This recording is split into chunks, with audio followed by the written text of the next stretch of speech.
Wong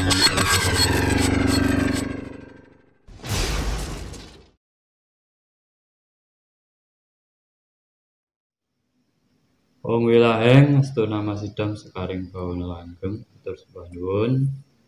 Nah, kesempatan kali ini kita kedatangan tamu dari mana, Mas? Kebumen. Dari Kebumen. Katanya mau menanyakan sesuatu. Apa, Mas, ini pertanyaannya? Orang hidup itu asalnya dari mana, akhirnya kemana lagi? Maksudnya ini ilmu sangkan paran dumadi. Ya bisa. Berarti mau kemana orang setelah mati, kan? Iya. Oke. Buat teman-teman semuanya, ada pertanyaan. Orang kalau sudah meninggal atau mati, itu kembalinya kemana? Ini kita ambil dari versi ajaran Jawa, ajaran leluhur. Sebenarnya manusia itu mengalami melalui 4 alam. Alam itu sebelum adanya sesuatu sampai kelahiran di dunia. Nah, dari nomor 1 yaitu dari alam suwung, jadi belum ada apa-apa, ruang masih tidak ada makhluk di situ. Nah, di sini katanya kalau makanya orang Jawa menuju suwung, menuju suwung menuju sebenarnya kalau bahasa enaknya itu angen-angen. Angen-angen itu gimana orang kalau hidup itu biar bisa menjadi sejarah, ibaratnya sejarah bagi dirinya sendiri. Nah, yang kedua di situ ada namanya alam rasa. Di alam rasa ini adalah pertemuan dari kedua orang tua kita, dari rasa kasih sayang. Nah, dari angen-angen adanya rasa kasih sayang, akhirnya kasih sayang ini menjadikan penciptaan. Makanya kalau orang Jawa namanya pengantin itu disakralkan. Karena apa? Ini orang Jawa itu meyakini kalau pernikahan itu adalah proses penciptaan manusia. Bukan masalah resepsinya enggak, tapi penciptaan manusia. Makanya setelah menikah, rasa ini lengkapnya adalah dengan hawa nafsu. Makanya bisa terjadi namanya jalmo dalam alam kandungan. Nah, di alam kandungan ini kita dilahirkan di alam dunia ini. Nah, yang ditanyakan tadi setelah dunia nanti kemana kan gitu. Ya. Ya, berarti kan kalau kita tahu awalnya, kita pasti tahu kembalinya. Nah, untuk sampean bisa kembali ke alam suwung ataupun ke angan-angan ini, yang menjadi ukuran sampean itu adalah tingkah laku dan pekerjaan sampean di dunia ini. Kalau sampean pengen kembalinya menjadi manusia, sampean harus tingkah laku dan tata krama sesuai kodratnya manusia. Nanti kalau sampean di sini ibaratnya jadi maling gitu, ya bisa jadi sampean jadi kucing atau tidak. Itu kalau reinkarnasi loh, ini proses reinkarnasi. Nah, sampean tanyakan kalau orang mati kan lahirnya kemana? Lah, makanya orang Jawa itu berlomba-lomba mencari kebaikan. Dia menyadari kalau kehidupannya ini menentukan kehidupan berikutnya. Karena orang Jawa itu mengenal reinkarnasi itu, tipis-nipis. Nah, ini biar bisa kembali gimana? Lah, orang itu yang dijadikan angan-angan itu adalah sejarah hidup. Makanya wong Jawa iki ajarane gampang. Wong urip sing penting becik. Ora nglogekne wong liyan, tandang gawene apik. Cukup. Nah, ini adalah modal ke sini. Tetap 4 alam ini di prosesnya terus. Hewan pun ada ini rasa, kandungan, lahir, ini kembali lagi. Makanya ada hewan itu bisa menjadi manusia. Karena apa? Perbuatannya. Contoh lah, ada seekor anjing. dia setia dengan majikannya, menolong majikannya bahkan kalau ada sesuatunya. Dia memikir sejarah. Mikir sejarah akhirnya anjing ini jadi idola orang banyak toh. Nah, waktu dia mati, yang memikirkan orang-orang ini. Dan akhirnya dia pasti masuknya ke ranah pikiran manusia. Kalau pohon itu karena orang yang semasa hidupnya di saat melakukan kesalahan ataupun mempunyai pendirian itu tidak mau diingatkan orang. Itu jadinya pohon. Kalau batu ya sampean tahu sendiri, keras kepala. Jadinya batu. Kalau hanya mengikuti hawa nafsu mungkin ya jadinya kambing atau apa. Nah, di sini sebenarnya yang kita mencari kesejatian ini adalah cuma orang hidup itu mencari prosesnya ini. Makanya orang yang mempunyai sejarah dalam hidupnya itu bisa untuk bekal dalam kematiannya, untuk menuju kembalinya ini. Kalau ini tidak bisa menunggu, nggak ada orang yang memikirkan dirinya, ini akhirnya apa? Nempel di pohon. Itu bukan setan itu jiwa orang yang tidak bisa kembali lagi nih, dalam prosesnya ini. Karena dalam Jawa itu jelas, oh itu nalar kok. Sampan lah belum punya anak gitu. Sampan pasti ngomong dulu, saya pengen punya anak ya, agar nanti umur segini biar kita dapat ini, kita jadi ini. Lah dari angan-angan sampan kan timbulnya kerasa karena ada istri sampean. Nah ini kasih sayang kan, kalau tidak kasih sayang tidak mungkin mau. Ya, dari kasih sayang ini tidak mungkin itu saja, pasti ada namanya jin, hawa nafsu. Di situ sampai lagi proses membuat anak, penciptaan. Akhirnya lahir dunia. Lah lahirnya kita ini tujuannya tergantung yang melahirkan. Jadi orang hidup itu sebenarnya simpel, kalau bahasa orang Jawa itu paling simpel. Kalau pengen tahu tujuanmu hidup, tanya ke orang tuamu. Kamu dulu dilahirkan, orang tuamu itu pengen kamu jadi apa?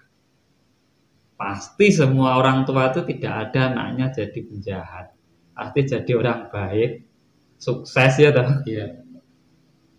Ini berarti tujuanmu cuma itu. Selain tujuanmu mewujudkan apa yang dicita-citakan orang tuamu, urip iku urip tujuan.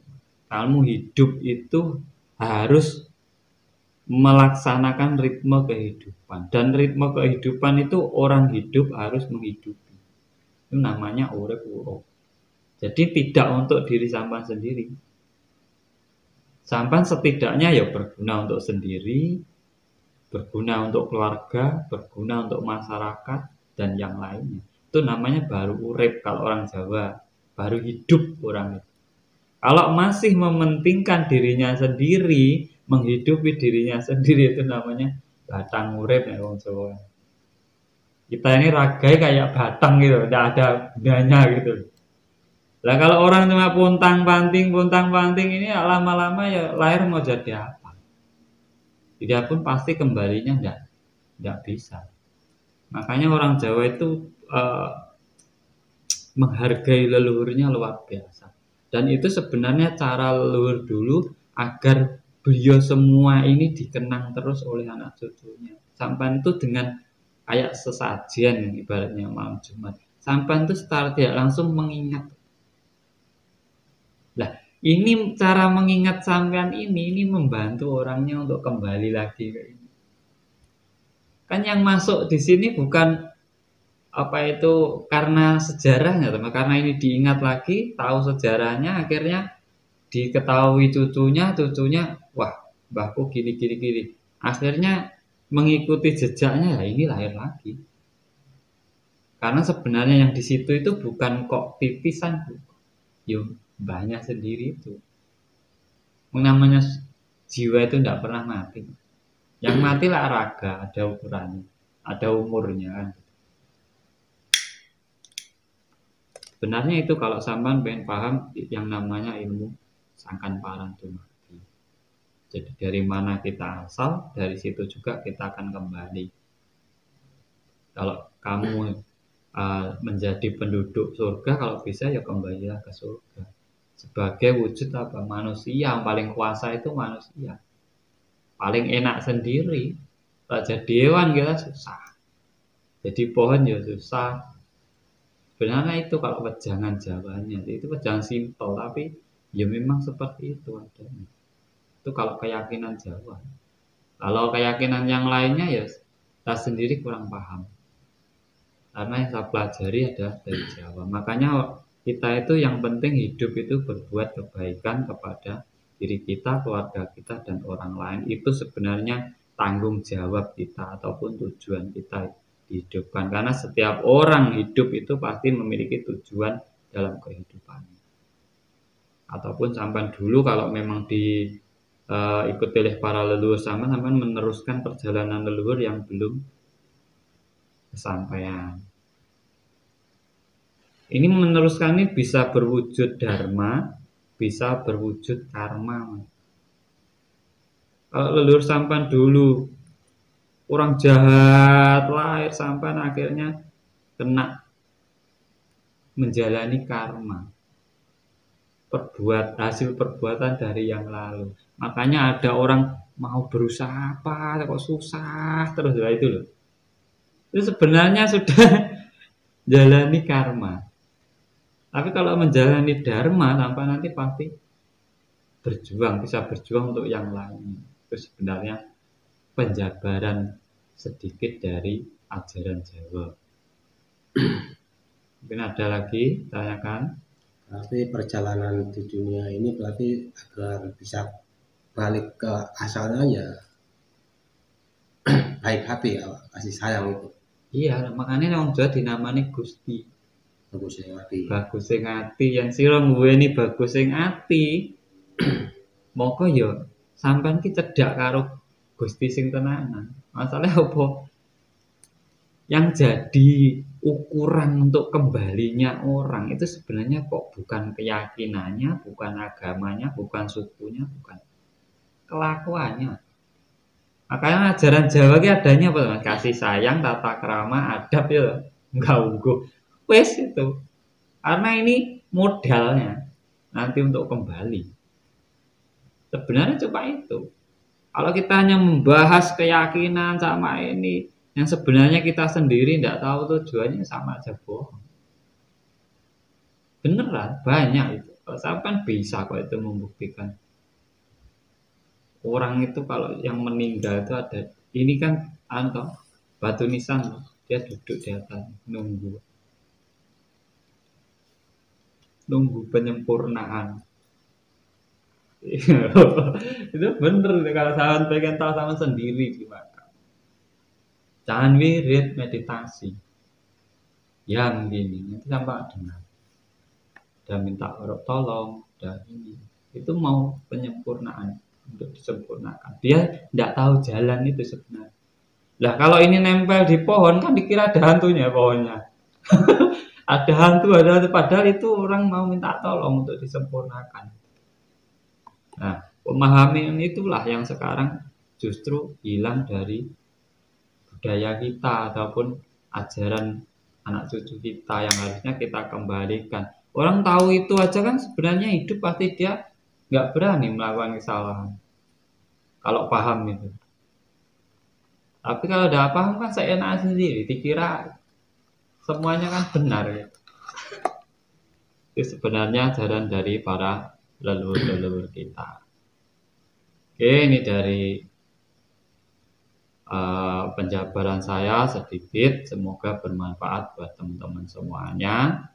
Selalulah berbuat kebajikan, berbuat kebaikan, berbuat kebagusan dalam hidup kita, agar kita yang asalnya sekarang jadi seorang manusia nanti kelak apabila diberi kesempatan kelahiran kembali kita tetap menjadi seorang manusia yang selalu berdharma bakti kepada yang lainnya.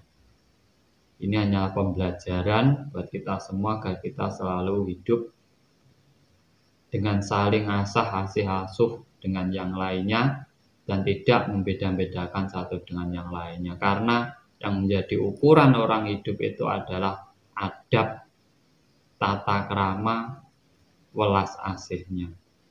Dari saya terima kasih, Masnya juga terima kasih. Semoga bermanfaat buat semuanya. Salam rahayu, rahayu, rahayu, sagung dumadi.